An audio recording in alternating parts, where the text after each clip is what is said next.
page turners, and welcome back to the channel. I'm Matthew, the man with a hat who reads, and today we're looking at the month to come.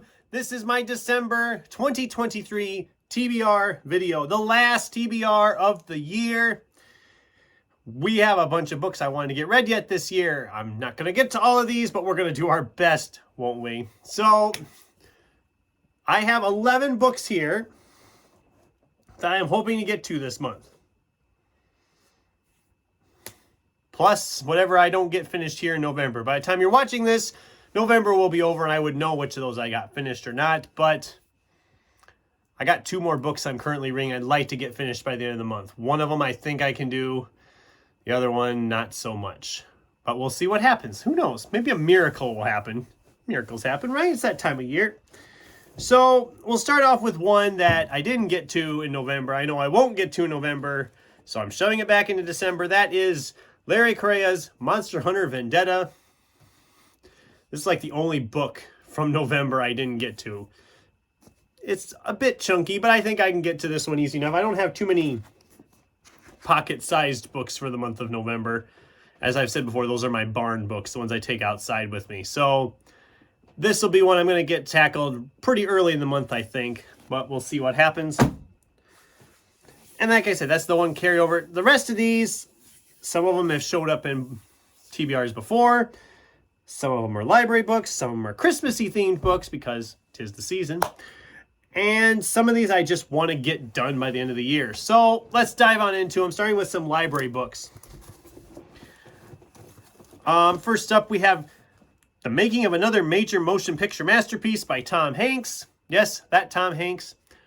I enjoyed his short stories collection. I believe it was called, what was it called? Uncommon Type. I remember reading that before.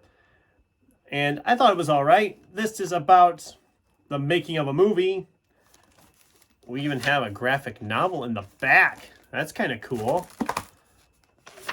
Got a little comic book going on. That'll be fun. Is there more comic book throughout? Oh, there is. Look at that.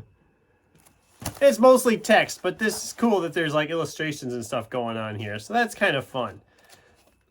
I am excited for this. It's about the making of another major motion picture masterpiece. Who knew? Who knows more about movie making than Tom Hanks? I'll wait. Go ahead and answer me that. So that one will be a good one, I think, to read. I've wanted to read that one. Get that out of the year before the year's done. Then we have W. Bruce Cameron's Love Clancy, Diary of a Good Dog. I liked Bruce Cameron's stuff. A lot of it is dogs. There's a glare. Sorry. This is his newest one. I think it came out this year. Was it this year or was it last year? Well, today's date says January 23. Does that sound right, guys? Okay, this says copyright 2022. First edition 2023. I don't get that. Anyway, it's not that old. It's like a year old. I've been wanting to pick this one up, and here we are. So, I don't know much about it other than it's about a dog, because that's what Bruce Cameron tends to write the most, is about dogs. So, yeah. Doesn't look too terribly thick. This one should fly right by. His books usually do fly by for me. Then the last one I picked up gets us into the Christmas ones. But I realized I've never read the book of this classic Christmas film. This is Valentine Davies' Miracle on 34th Street. That's right, I've never read the book. And apparently this edition has never been checked out by anybody because it had never been stamped until I got it stamped when I picked it up at the library. So, I don't need to tell you what this is about, I don't think, because if you've seen the movie, any of the versions of the movie, you know what it's about. The movie, the original movie, because I'm not a heathen, the original movie is a classic. I'm curious to read the story. It's based on perfect time of year for it too. I figured this is the time of year. If you're going to read Miracle on 34th Street, you need to read it at Christmas time. So then we got 2 other ones here. This first one is from Randy Singer called The Judge Who Stole Christmas. I read this one before, but it has been years and years and years since I read it. I want to say I was still in high school when I read this thing, so that's been a while. I don't remember a lot of it. I know it was something about a judge and they were trying to outlaw Christmas and whatever. I don't remember it. I've had it in a box of Christmas stuff. I thought I'm going to pick it up this year and read it again. See if it's one I want to keep. Ooh, there's a nice little... Look at that reflection of the snowflake. Ain't that cool? Magic. Magic. The snowflakes are actually there. Okay, I'm getting off on a tangent. I know some people like the tangents, but I wanted to reread it. Again, perfect time of year for it. And the same with this last one. I did not realize this was a book. I watched the movie they did of this a while ago. The movie's a great movie, by the way. But this is The Man Who Invented Christmas, How Charles Dickens' A Christmas Carol Rescued His Career and Revived Our Holiday Spirits by Les Standiford.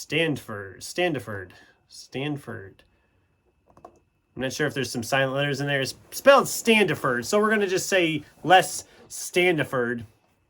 This is a nonfiction book about Charles Dickens writing A Christmas Carol. The movie, like I said, was really good. I enjoyed the movie a lot. It really kind of gets you into the brain of a person writing and how their thinking style works. So I am excited to read the book, see if it's anything like the movie. It probably isn't, but that's okay. Again, perfect time of year to read it. Christmas time. The last of my Neil Gaiman short story reread is coming up here, of course, as well. This is Trigger Warning, his most recent short fiction collection. I remember reading this, but I don't remember anything about it, which is not a good sign going in. I remember liking it because, I mean, it is Neil Gaiman, so you know you're going to get something good anyway. But I don't remember a lot of the stories exactly, so it'll be fun to dive back into this collection again. I've enjoyed my rereads of these so far. I don't see this one being any different in that regards. Okay. Next up is Edward Ashton's Mickey 7. I had this in my Sci-Fi September TBR and didn't get to it and said I wanted to get it in by the end of the year, and yet here we are in the last month of the year. It's not very long. It's a sci-fi adventure. So I don't think this one will take me too long to read. I'm excited to read this one. I've been looking forward to it. This one could be on my best of the year list if it hits me the way I think it's going to. We'll see what happens. But I am excited to dive into this one. These last three I have in here. Well, I should say the last two. We'll do this other one first. We have Nicholas Eames' Bloody Rose. This is a sequel to Kings of the Wild, which was one of my favorite books I read last year. And I just have wanted to get to this one all year, and yet here we are coming up in December, and I haven't picked it up yet. It's just over 500 pages, so it's a little bit chunky. But if it moves like Kings of the Wild did, I don't think I have anything to worry about. I am excited to get into this. I've been wanting to pick this one up for a while, so this one will probably be an early... Actually, I can't say it'll be an early pick. I have so many books here, I don't know how I'm going to decide what to read first when we get into December, but... Okay, these last two have been sitting here a while. I'm not exactly sure on the one, but I know this other one I've had here for at least 2 years. And that is Chuck Wendig's Wanderers. It's a chunky boy. It's a post-apocalyptic novel. Or apocalyptic novel, whatever way you want to call it. 780 pages. It's a beefy boy. I like Chuck Wendig's stuff that I've read. I've enjoyed it in the past, and that's why I picked this up. And I just haven't gotten around to it because it's kind of intimidating. Let's be fair. And I'm also terrified that I won't enjoy it as much as I hope to. So I figured let's try to get it squeezed in December. If I get it squeezed in, great. If I don't, I'll shove it into next year with a bunch of those other chunky books I talked about in a previous video. And then the last one is Richard Kadri's The Grand Dark. This is a standalone, I believe. There's no sequels, I know. Fantasy, some sci-fi elements. I'm a huge fan of Richard Kadri's Sandman Slim series, as I've said before, which is why I picked this one up when I seen it.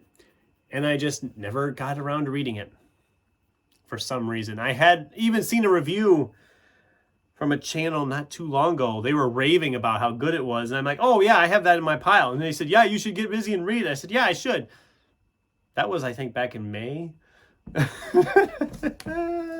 Jeez. I don't know a lot about it even. It's I'm not king. I could. What's it about? Let's see.